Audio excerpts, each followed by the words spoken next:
Bismillahirrahmanirrahim. Assalamualaikum warahmatullahi wabarakatuh.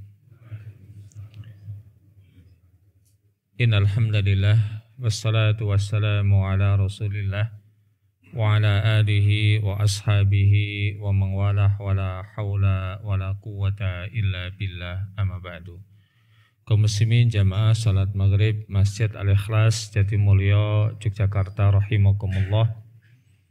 Wa'azanillahu wa iyyakum jami'an. Alhamdulillah, petang hari ini insyaallah kita akan kembali melanjutkan membacakan dan mengkaji hadis-hadis yang terdapat di dalam kitab Al-Arba'una Qalbiyah, yang kita masih sampai pada hadis yang ke-38, yaitu hadis yang membahas mengenai mendung yang biasa menghalang-halangi hati seseorang. Al-Hakim At-Tirmidzi rahimahullahu ta'ala berkata, Al-hasanatu nurun was-sayyi'atu zulmatun.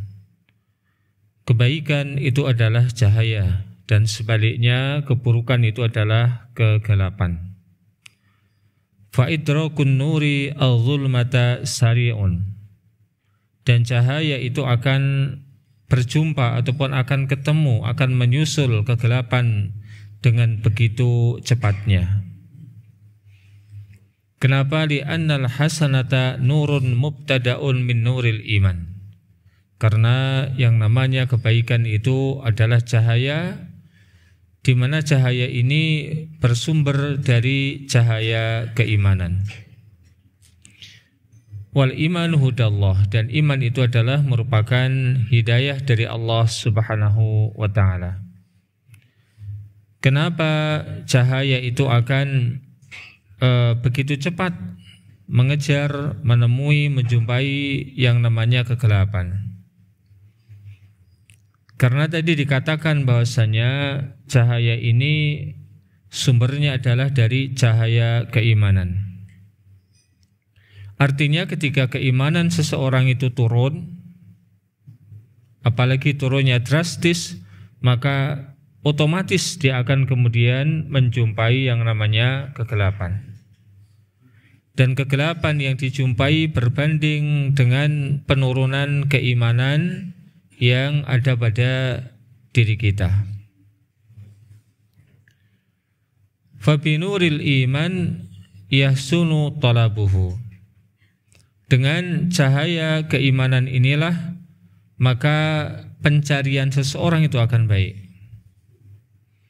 Maka kita lihat boleh jadi pada diri kita sendiri.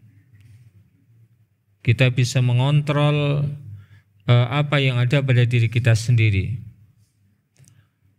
Apa sesungguhnya yang menjadi pencarian kita, yang menjadi tuntutan kita, yang menjadi obsesi kehidupan kita, yang menjadi cita-cita kita. Kalaulah yang menjadi cita-cita kita adalah dunia, maka segala apa yang kita lakukan itu akan mengarah ke sana. Dan sebaliknya ketika yang kita cari itu adalah akhirat, maka apa yang kita lakukan juga akan mengarah ke sana.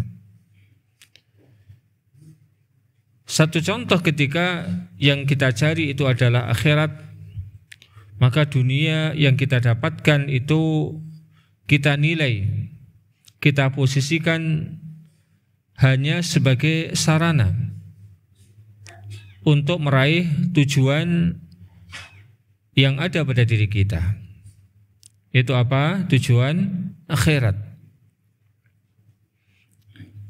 Dan hal ini sesuai dengan apa yang Allah Subhanahu wa ta'ala firmankan, wabtaghi fima atakallahu daral akhirah wa la tansa nasibaka minad dunya wa ahsin kama ahsanallahu ilaik wa la tabghil fasada fil ard innallaha la yuhibbul mufsidin. Dan carilah oleh kalian, carilah olehmu kebahagiaan, kesuksesan negeri akhirat itu dengan dunia, yang Allah Subhanahu wa taala berikan kepada kalian. Dan janganlah kalian lupakan bagian kalian di dunia. Ya, bagian kita di dunia ya seperti makan, kemudian istirahat, tidur, ataupun juga mencari pasangan dan keduniaan-keduniaan yang lain. Maka itu diperintahkan oleh agama, jangan kita lalaikan. Namun itu bukan menjadi tujuan utama. Maka orang yang rajin ngaji bukan berarti kemudian harus makannya maksimal tahu tempe. Kalau memang dia ada rezeki lebih, ya makanlah daging. Rasulullah biasa makan daging. Minumnya juga jangan hanya melulu putih saja, namun juga terkadang susu. Biasa Rasulullah minum susu. Namun itu semuanya hanya sebagai sarana. Dengan kita memakan makanan yang bergizi, meminum minuman yang berkualitas, maka kita berharap badan kita akan lebih sehat dan bisa kita gunakan untuk beribadah kepada Allah Subhanahu wa taala. Maka dunia kita posisikan hanya sebagai sarana. Nah, sebaliknya ada orang-orang yang tujuan utamanya itu adalah dunia. Maka orang yang menjadi tujuan utamanya adalah dunia, segala langkahnya, perbuatannya, gerak-geriknya maka akan mengarah ke sana. Oleh karena itu, sesuatu yang dia harusnya kita cari dalam rangka untuk mencari kebahagiaan akhirat, itu pun akan digunakan untuk mencari kebahagiaan dunia. Agama digunakan untuk mencari dunia. Sehingga ketika dirasa pada nilai-nilai agama itu ada yang bertolak belakang dengan dunia yang akan didapatkan, maka dia tidak segan-segan kemudian untuk mengubahnya. Dan ini persis sebagaimana yang dilakukan oleh orang-orang Yahudi dan oleh orang-orang Nasrani, di mana para pendeta mereka, para rahib mereka itu mencari harta dengan cara yang batil, yaitu menjual ayat-ayat Allah Subhanahu wa taala dengan harga yang sangat murah. Wa bi quwwati hudallahi ta'ala yusri'u idrakuhu. Dan dengan hidayah yang Allah Subhanahu wa taala miliki, maka begitu cepat untuk bisa diraihnya. Falamma kana fil hasanati nuru rabbih, maka ketika pada kebaikan-kebaikan itu ada cahaya Rabb-nya, kana lihaqul hasanati as-sayyi'ata bisur'atin, maka kebaikan-kebaikan yang ada pada dirinya itu akan begitu cepat menemui keburukan, sebagaimana yang tadi sudah kita sampaikan, yaitu pada saat kebaikan yang ada pada diri kita itu menurun, maka ketika itu pula kita akan menjumpai keburukan dengan cepat. Padahal kebaikan tadi adalah cahaya dan keburukan adalah kegelapan. Yakni maknanya annal abda wa in adznaba, yaitu seorang hamba apabila dia berbuat dosa, fahuwa qaribur ruju'i ilallah, maka dia akan sangat dekat untuk kemudian kembali kepada agama Allah Subhanahu wa taala. Qaribul fai'ati ila rahmatih, begitu dekat dengan untuk kembali kepada rahmat Allah Subhanahu wa taala. Wa hudahu, demikian juga untuk kembali kepada hidayah Allah Subhanahu wa taala. Maka fatalhaqul hasanatus sayyi'ata fatamhuha, kebaikan-kebaikan yang dimiliki oleh seseorang itu akan bertemu dengan keburukan-keburukan, yang kebaikan ini kemudian akan menghapuskan keburukan-keburukan, menghapuskan dosa-dosa. Wa fi hadza hasun lil ibadi 'alal musara'ati fit taubah. Maka poin ini mendorong seorang hamba ya untuk bersegera bertaubat kepada Allah Subhanahu wa taala. Fahasun lahum ala husnil dhanni billahi ta'ala. Dan dorongan motivasi kepada para hamba ya untuk memiliki prasangka yang baik kepada Allah Subhanahu wa taala. Fa in tabal abdu wa anaba, ketika seorang hamba itu bertaubat dari kesalahan-kesalahan yang dia lakukan, dari dosa-dosa yang dia lakukan, kemudian dia pun kembali kepada Allah Subhanahu wa taala dengan melakukan berbagai macam amal-amal yang soleh, maka salaha haluhu, ketika itu keadaannya akan kembali membaik. Namun ketika seorang yang berdosa, bermaksiat, istahkamat sayyi'atuhu, kalau dia tidak segera bertaubat kepada Allah Subhanahu wa taala dan kembali kepada Allah, maka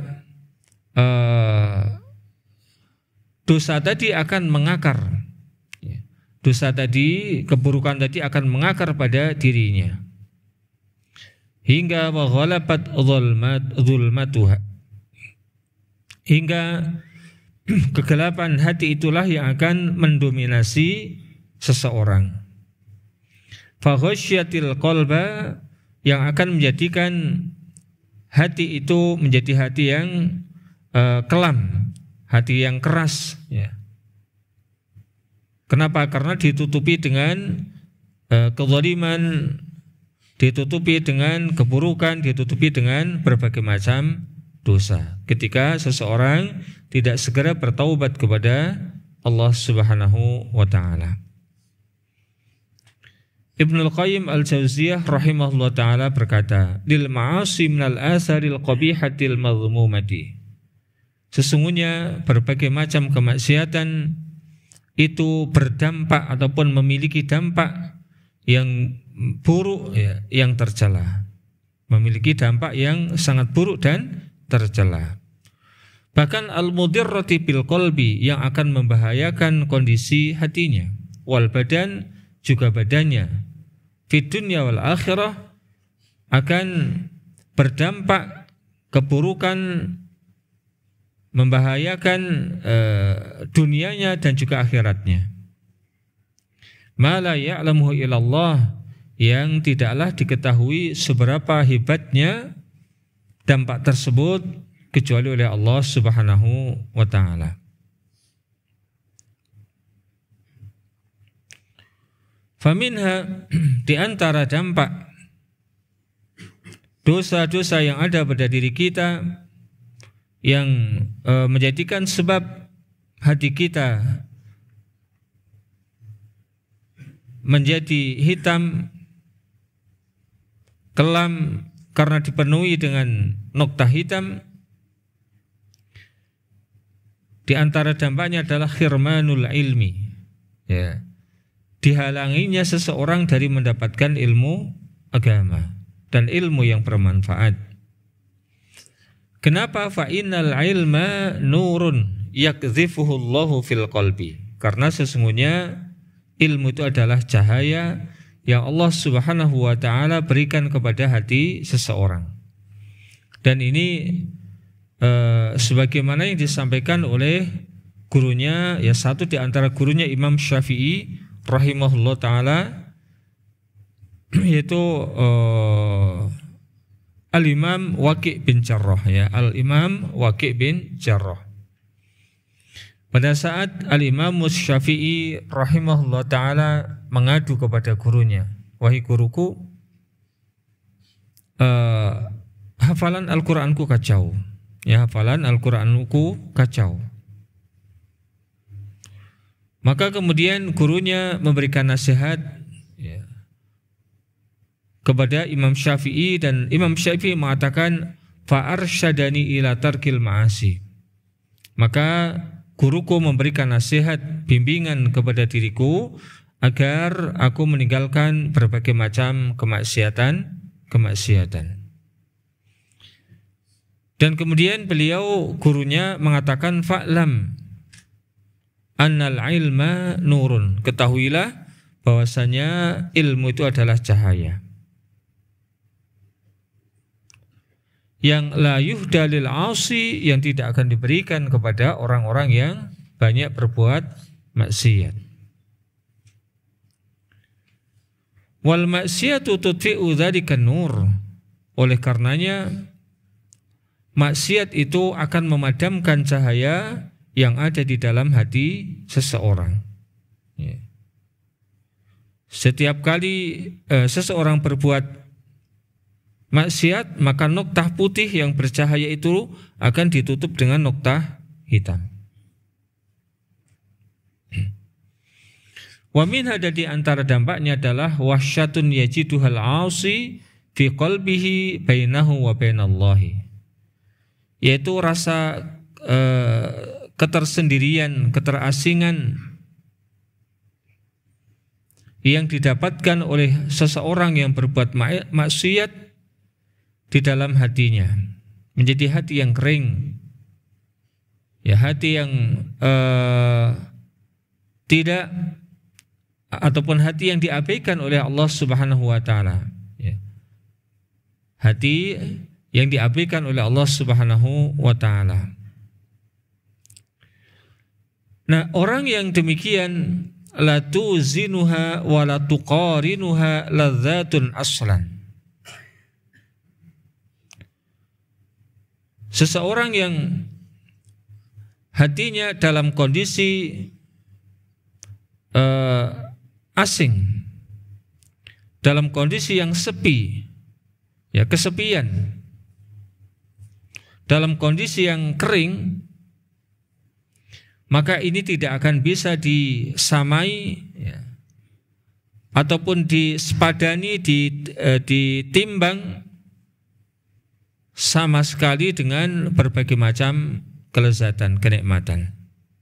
Kenikmatan-kenikmatan yang ada itu tidak akan bisa menghapuskan hati yang kering kerontang, ya, hati yang kesepian, hati yang kosong dari nilai-nilai keimanan. Bahkan walau ijtama'at lahu ladzatud dunya bi asriha. Bahkan seandainya seseorang itu mengumpulkan berbagai macam kenikmatan-kenikmatan dunia, ya, itu tidak akan bisa mengobati hati yang kosong, hati yang kering, ya, hati yang asing bagi dirinya sendiri, ya.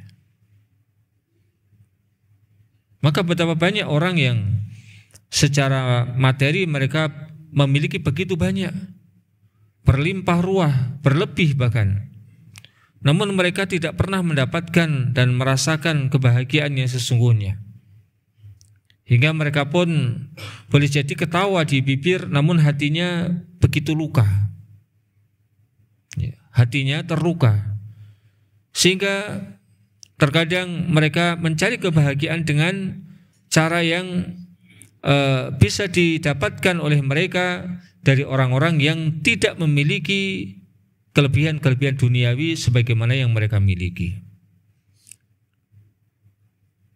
Ini orang-orang yang masih bisa merasakan adanya titik terang di dalam hatinya. Dia masih akan mencari kebahagiaan. Ya, berbeda dengan orang yang memang sudah betul-betul mati dan tidak ada setitik pun terang di dalam hatinya.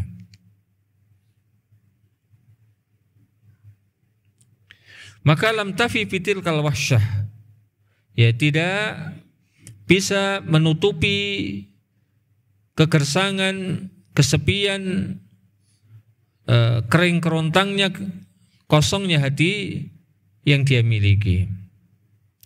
Namun wahada amrun la yakhussu bi ila man fi qalbihi hayatun. Keadaan ini tidaklah akan bisa dirasakan kecuali oleh orang-orang yang di dalam hatinya itu ada kehidupan. Yang di dalam hatinya ada kehidupan. Ya. Sebagaimana yang tadi sudah kita sampaikan, kalau hatinya sudah mati, ya sudah. Waliyatubillah. Wa ma li jurhin bi mayyitin ilamun. Maka luka yang menempel pada mayit, pada sesuatu yang sudah mati, maka tidak akan dirasakan oleh mayit tadi. Ya, luka yang ada pada sesuatu yang sudah mati, maka lukanya ini tidak akan kemudian menyakitkan sesuatu yang sudah mati tadi. Namanya sudah mati. Inilah ibarat kemaksiatan yang menimpa pada seseorang yang hatinya sudah mati. Maka dia tidak merasa, ya, tidak merasakan. Falau lam tutriku dzunubu illa hadaran min wuqu'i tilkal wahsyah lakana al-aqil hariyan bitarkiha. Seandainya berbagai macam dosa itu tidaklah ditinggalkan kecuali karena khawatir, takut terjatuh ke dalam kegersangan hati ini, niscaya orang yang berakal, ya, dia akan sangat layak kemudian untuk meninggalkannya. Andai alasannya cuma satu itu saja, ya maka seseorang akan meninggalkan berbagai macam kemaksiatan. Terlebih lagi ketika dampak daripada maksiat itu begitu panjang, begitu banyak, tinggal kemudian kemaksiatan yang dilakukannya. Kalau kemaksiatannya berupa kesyirikan, waliyadzubillah, maka dampaknya adalah sengsara di akhirat kelak dan abadi, tidak ada ujungnya. Kesyirikan, kekufuran, waliyadzubillah, itu adalah kesengsaraan di akhirat yang tidak ada ujungnya. Adapun orang-orang yang beriman, orang-orang muslim yang dia memiliki dosa namun juga memiliki amal soleh berupa keimanan, keislaman, maka itu akan menjadikan sebab seseorang untuk berupaya semaksimal mungkin bisa meningkatkan kualitas keimanannya, keislamannya, guna bisa menjauhkan diri dari di antaranya gersangnya hati, sebagaimana yang tadi sudah kita sampaikan.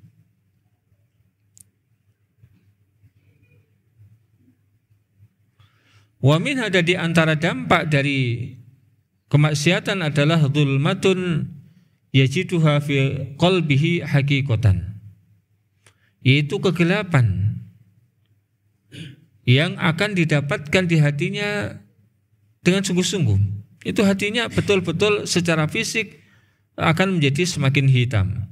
Ya, sebagaimana tadi yang sudah kita sampaikan, setiap kali kata Rasulullah seseorang melakukan kemaksiatan dan tidak bertaubat, maka akan diberikanlah noktah hitam, ya, satu noktah hitam padanya.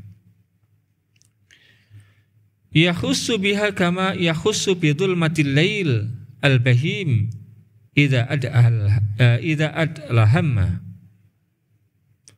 Sebagaimana seseorang bisa merasakan gelapnya malam yang sangat gelap, ya, ketika malam itu semakin larut. Fatasiru zulmatul maksiyati liqalbihi, maka menjadilah kegelapan karena kemaksiatan yang dilakukan, kegelapan yang ada di dalam hatinya karena kemaksiatan yang dilakukan, itu adalah kadzulmatil hissiyati li basarihi, sebagaimana gelapnya hissiyah, gelapnya hissiyah itu sesuatu yang indrawi, ya, sesuatu yang indrawi, sebagaimana gelapnya yang bisa didapatkan ataupun yang dirasakan oleh panca inderanya, yaitu dengan libasorihi, dengan pandangannya.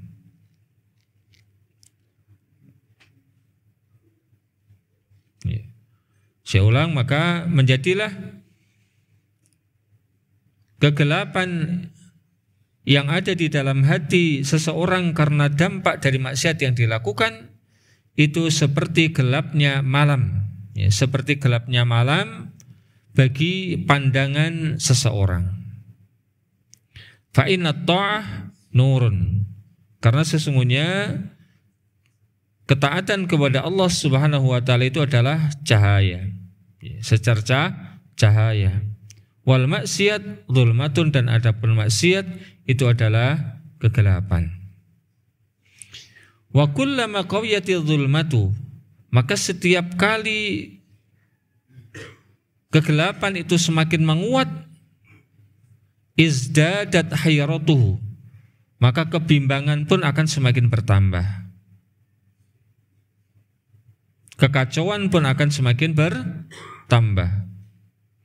Hatta yaqa fil bida', hingga seseorang ya ketika sudah dipenuhi dengan kegelapan, hatinya dipenuhi dengan kegelapan, dirinya semakin bimbang, semakin kacau, maka boleh jadi dia akan terjatuh ke dalam berbagai macam perkara-perkara agama, ya perkara-perkara baru di dalam masalah agama, ya perkara-perkara baru dalam masalah agama.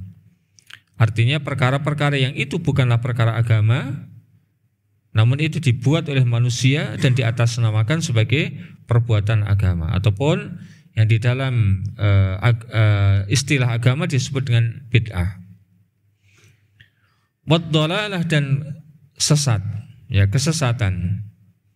Wal umuri al muhlikati, dan berbagai macam perkara-perkara yang akan membinasakan.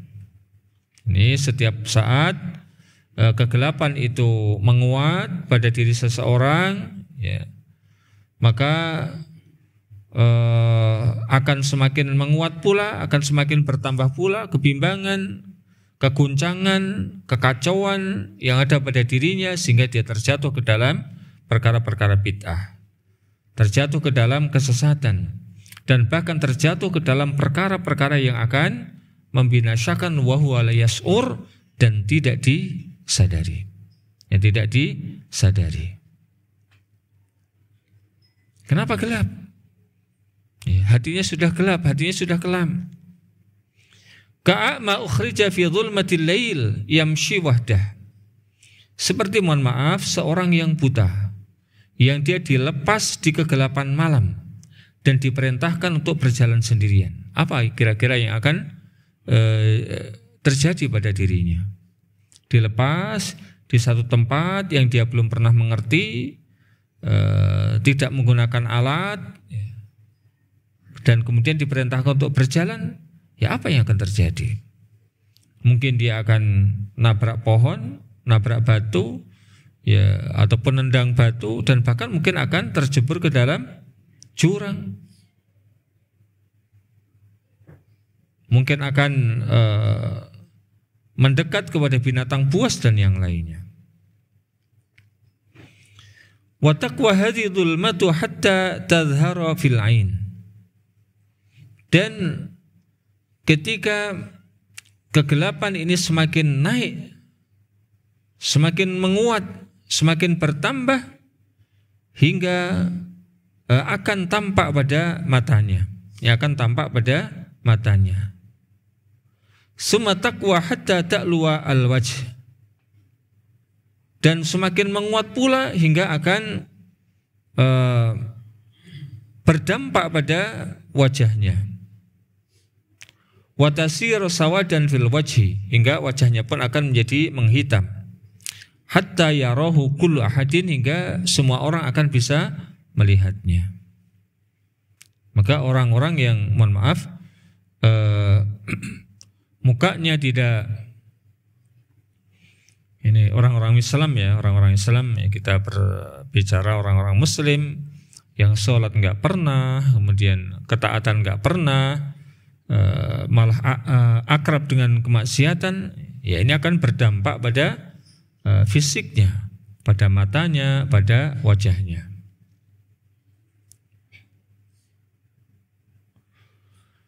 Fabana bihadits Ali wa hadits Abi Hurairah radhiyallahu ta'ala anhuma annal maksiyah.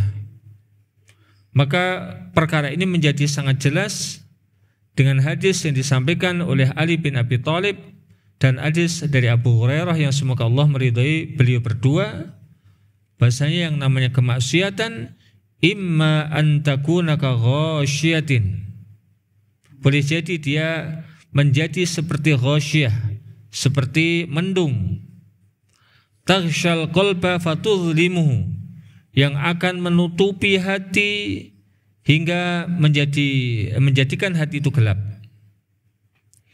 Fa idza injalati istanara, dan kalau kemudian ghasyiyah itu pergi, menghilang, maka hati itu akan menjadi bersinar kembali. Wa idza lam tanjal baqiya fi dhulmati. Namun kalau kemudian mendung itu tidaklah pergi meninggalkan hati, hati tersebut akan tetap dalam keadaan gelapnya. Ya, tetap dalam keadaan gelap. Gulita. Au takuna nuktatan sauda, atau hati itu akan menjadi hati yang hitam karena noktah-noktah yang ditorehkan ke sana. Tusibuhu fayusibuhu rain, menimpa hati tersebut sebagaimana ron, ya, telah menimpanya. Ron itu adalah karat. Fa in ista'taba wa taba, dan kalau dia kemudian disarankan untuk bertaubat dan kemudian bertaubat dari dosa-dosa yang dilakukan, dari kemaksiatan yang dilakukan, maka sukila qalbu, hatinya akan menjadi jering kembali. Ya, hatinya akan menjadi bersinar kembali. Wa ilam yasta'tib, dan kalau dia tidak bertaubat kepada Allah Subhanahu wa taala, zida fiha hatta ta'luwa qalbah, dan bahkan kemudian kemaksiatan yang dilakukan semakin bertambah hingga hatinya pun akan menjadi semakin hitam. Walidzalika la budda min ta'ahudil qalbi. Oleh karena itu semuanya tidak boleh tidak, artinya kita harus senantiasa memanage, senantiasa memperhatikan, senantiasa menjaga hati kita masing-masing. Wan nadhari fi ahwalihi, dan memperhatikan keadaan hati kita. Hati kita sedang bagaimana, ya, sedang kacau, sedang bimbang, atau sedang dalam keadaan baik-baik saja. Maka kita yang bisa memperhatikannya. Wal hadari minal wuqu' fi dzambi, dan berhati-hati untuk tidak sampai terjatuh ke dalam berbagai macam dosa, khaufa ghawailihi, ya, karena takut, ya, akibat yang bakal muncul karena dosa-dosa yang dilakukan tersebut.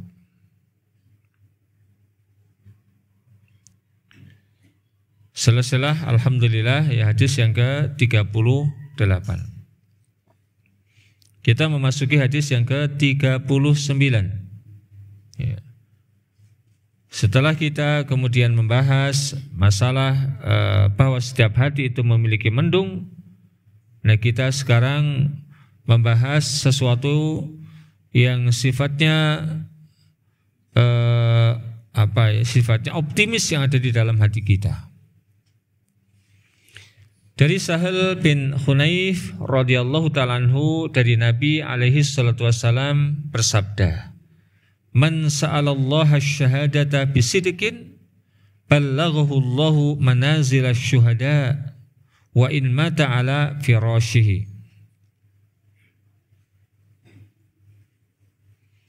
Hadis riwayat Imam Muslim.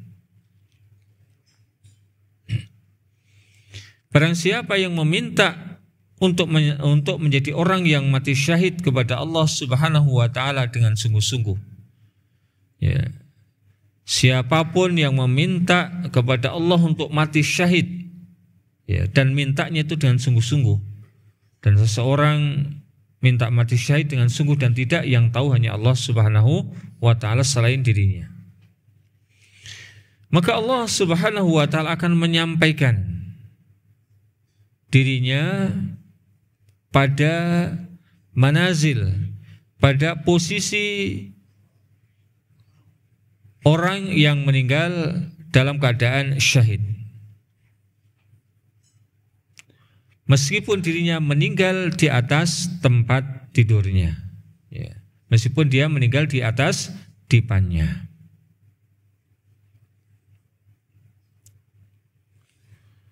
Di dalam riwayat yang lain, yaitu riwayat Imam Tirmidzi yang disahihkan oleh Al-Imam Al-Albani, man sa'alallaha asy-syahadata min qalbihi shadiqan ballaghahu Allahu manazil asy-syuhada wa in mata ala firasyi. Maknanya sama. Barang siapa yang meminta kepada Allah Subhanahu wa ta'ala untuk mati syahid, muncul dari lubuk hatinya yang terdalam, maka Allah Subhanahu wa ta'ala akan menyampaikan maksudnya tersebut, akan menyampaikan niatnya tersebut pada posisi derajat orang-orang yang mati syahid, meskipun dia mati di atas tempat tidurnya.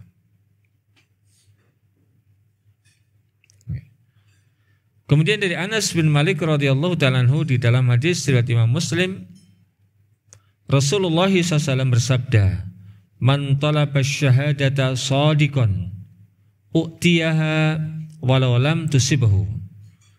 Barang siapa yang betul-betul meminta untuk menjadi orang yang mati syahid, maka dia akan diberi meskipun syahid itu tidaklah terjadi pada dirinya.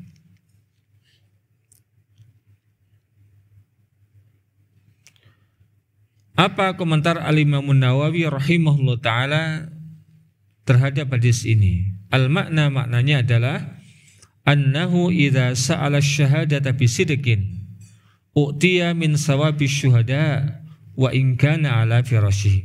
Maknanya, kata Imam Nawawi Asy-Syafi'i, sesungguhnya seseorang yang betul-betul meminta kepada Allah Subhanahu wa ta'ala untuk mati syahid, maka syuhada itu akan, gelar syuhada, gelar syahid itu akan diberikan kepada dirinya, ataupun pahala mati syahid yang akan diberikan kepada dirinya meskipun dia meninggal di atas dipannya. Wa fihi, di dalam hadis ini ada istihbabu su'alis syahadah wastihbabu niyatil khair. Dianjurkan bagi kita semuanya untuk meminta kepada Allah Subhanahu wa ta'ala agar kita menjadi orang yang mati syahid, meskipun di tempat kita tidak ada peperangan. Alhamdulillah, dan semoga memang tidak ada peperangan. Namun kalau kita meminta kepada Allah Subhanahu wa ta'ala untuk mati syahid dan mintanya dengan sungguh-sungguh, Allah akan berikan kepada kita.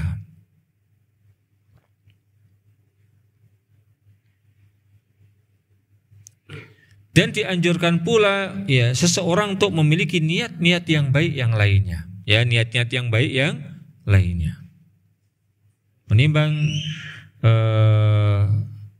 banyaknya hadis yang menjelaskan kepada kita tentang balasan-balasan yang Allah Subhanahu wa ta'ala berikan kepada orang yang niatnya baik, meskipun dia tidak melakukannya. Faman sa'alallaha al-khaira sadiqan min qalbihi wa sa'a sa'yahu ala qadri juhdih ballaghahu Allahu manzilatahu fil akhirah wa illam yusibhu fid dunya. Barang siapa yang meminta berbagai macam kebaikan kepada Allah Subhanahu wa ta'ala, jujur, muncul dari lubuk hati yang terdalam, dia pun berupaya sesuai dengan kemampuan yang ada pada dirinya, maka Allah Subhanahu wa ta'ala akan menyampaikan dirinya kepada manzilah, kedudukan sebagaimana apa yang dimintanya di akhirat kelak. Meskipun sesuatu yang dimintanya itu tidaklah terjadi pada dirinya di dunia ini.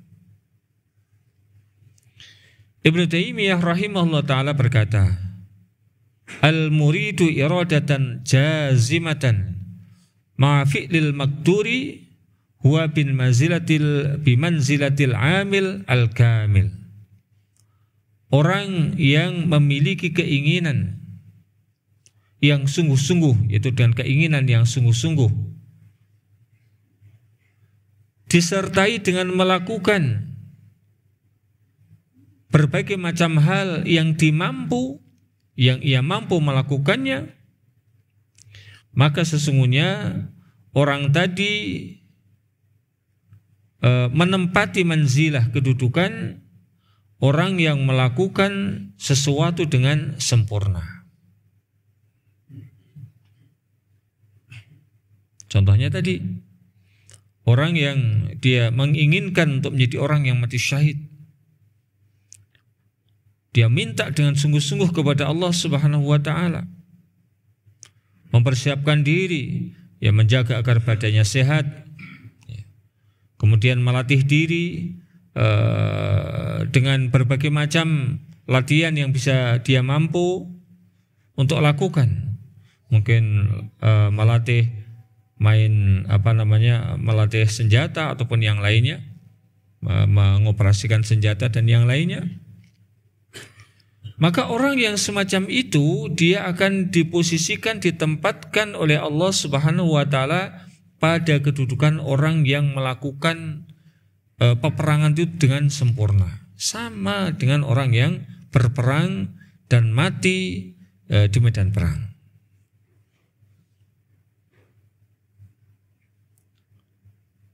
Ibnul Qayyim al-Jauziyah rahimahullah ta'ala berkata, qaidatus syariah, di antara kaidah-kaidah syariat, annal azamat tamma idza iqtarana bihi ma yumkinu minal fi'li au muqaddimatil fi'li nazala sahibuhu fis sawabi wal iqabi manzilatal fa'ili at-tammi.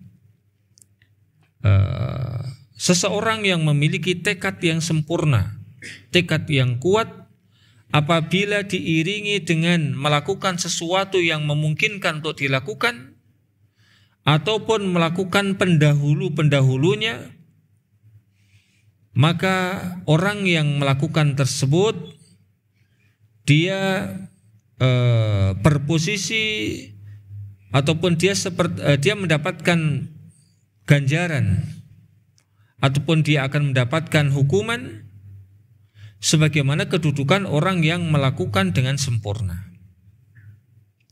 Contohnya begini, orang yang dia menginginkan untuk bangun qiyamul lail. Ya, untuk bangun qiyamul lail. Dia sudah berupaya tidurnya agak sore. Ya, tidurnya agak sore. Sudah membunyikan alarm. Namun karena kecapean, kantuk yang luar biasa, ya, dia pun tidak bisa bangun. Alarm pun tidak didengarnya, nggak kedengaran, bukan dimatikan. Kalau dimatikan berarti dengar ya. Namun betul-betul nggak dengar, saking capeknya. Nah, orang yang semacam ini sudah melakukan pendahulunya, bahkan melakukan sebagian daripada perbuatan yang mengarah ke sana, maka dia akan mendapatkan balas sebagaimana orang yang qiyamul lail. Atau sebaliknya, orang yang ingin mencuri misalnya, dia sudah membuat planningnya, merencanakan dengan matang, orang ini kalau hari ini biasanya hari Ahad misalnya itu pergi, dia sudah memplan, kemudian dia pun sudah menyusun rencana, mempersiapkan berbagai macam alat yang akan digunakan untuk mencuri misalnya, mulai dari kunci palsunya sampai mungkin tangga ataupun tambang dan seterusnya. Ya. Tapi ternyata pas hari itu yang punya rumah nggak pergi. Maka orang yang semacam itu dia tetap mendapatkan iqab, mendapatkan dosa sebagaimana orang yang mencuri. Kenapa? dia sudah niat dengan sungguh-sungguh plus melakukan beberapa hal yang merupakan pendahulu daripada ingin mencurinya. Maka faman sadaqallahu fi niyyatihi wa amila qalbihi wajtahada fi sa'i wal amali juhdahu wa sa'alallaha al-ghayah manna biha alaihi bi fadlihi wa karamihi. Maka barang siapa yang dia jujur niatnya karena Allah Subhanahu wa taala, hatinya pun memang betul-betul demikian keadaannya, melakukan demikian, dia memang betul-betul ikhlas, bersungguh-sungguh di dalam berupaya untuk mengamalkannya. Dia pun memohon kepada Allah Subhanahu wa taala apa yang ingin dimintanya, maka Allah Subhanahu wa taala akan menganugerahkan karunia-Nya kepada dirinya dan menganugerahkan kemurahannya kepada dirinya. Demikian yang bisa kita sampaikan, semoga bisa menjadi ilmu yang bermanfaat bagi kita semuanya. Wassallallahu wasallam ala nabiyyina Muhammad wa ala alihi washabbihi wa akhiru da'wana alhamdulillahirabbil alamin. Subhanakallahumma bihamdika asyhadu an la ilaha illa anta astaghfiruka wa atubu ilaik. Billahi taufiq wal hidayah. Assalamualaikum warahmatullahi wabarakatuh.